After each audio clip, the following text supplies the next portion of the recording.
So this here is my personal specialized tarmac comp with Ultegra on it. Completely fine bike and I'm totally happy with it, but that doesn't mean that I can't dream and drool over the bikes that the pros are riding. Stick around as I run through which road racing bikes appeared most on the podium over the course of the 2015 ITU Triathlon Olympic and Sprint Race Series. So I've gone through each and every one of the 10 ITU triathlons held over the course of 2015 and tallied up which road racing bikes appeared most on the podium above all others. These are your top 3, actually 4, best placing bikes of 2015. To start off, coming in a tie for 3rd with 6 podium appearances apiece is the Peugeot RS R01 ridden by Katie Zaferes of the United States, and the BH G6 Pro ridden by Mola of Spain. The Peugeot has a special place in my heart because it was my dad's bike growing up as a kid, so I promptly claimed it when I got big enough, and it was the first road bike I ever used.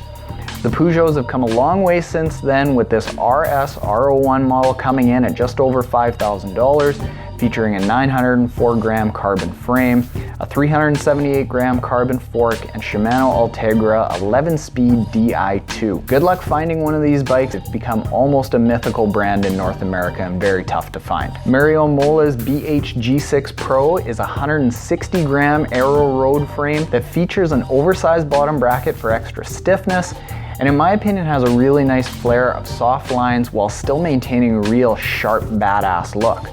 Again, don't expect to see many of these around on your weekend rides, even though the G6 Pro only comes in around $4,700 new. These bikes are manufactured in Spain and, as far as I can tell, not distributed in North America. Coming in at 2nd place with 7 podium appearances, just from Gwen Jorgensen alone, is a bike that you wouldn't expect to be on the list of the fastest road racing bikes around.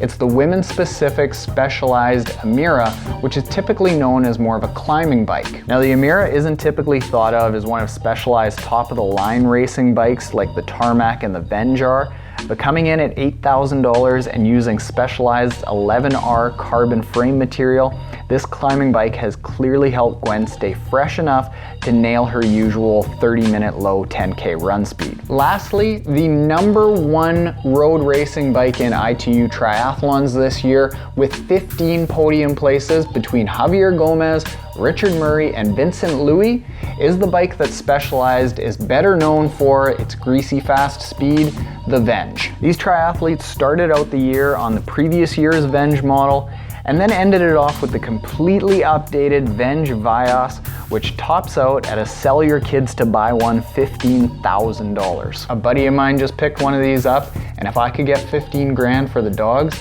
they'd be out the door and a Venge would be in. So the Venge Vios is a little bit heavier than most top-of-the-line road bikes, coming in at 16.9 pounds, but this bike is truly aero. Every single cable is routed internally, the brakes are hidden from the wind, and Specialized claims that even with that added weight, the Venge Vios is a full 2 minutes faster over 40 kilometers than most other road bikes. So there you have it, your top 4 road bikes that have appeared the most on the podium in ITU triathlons over 2015. So what does this mean for you? Absolutely nothing, because in ITU draft legal racing, the swim and the run are far more important than having a strong bike. It's not to say that a 40-kilometer bike held at 40K an hour is anything to sneeze at, but in that type of racing, the swim and the run are a much bigger determinant of who wins the race. So in my opinion, the count of how many times a bike appears on the podium is less an indication of how good a quality that bike is, and more an indication of which companies are willing to partner up with those fast swimmers and runners. Not necessarily a bad thing, because without those companies supporting those athletes, they wouldn't be able to travel around the world trying to become the best athletes that they possibly can. So in my opinion, it's more an indication of which bike companies are dumping the most amount of money into the sport. So good on Specialized for doing that. In my next video, I'm actually going to be running through which triathlon time trial bikes appeared on the podium more than any others.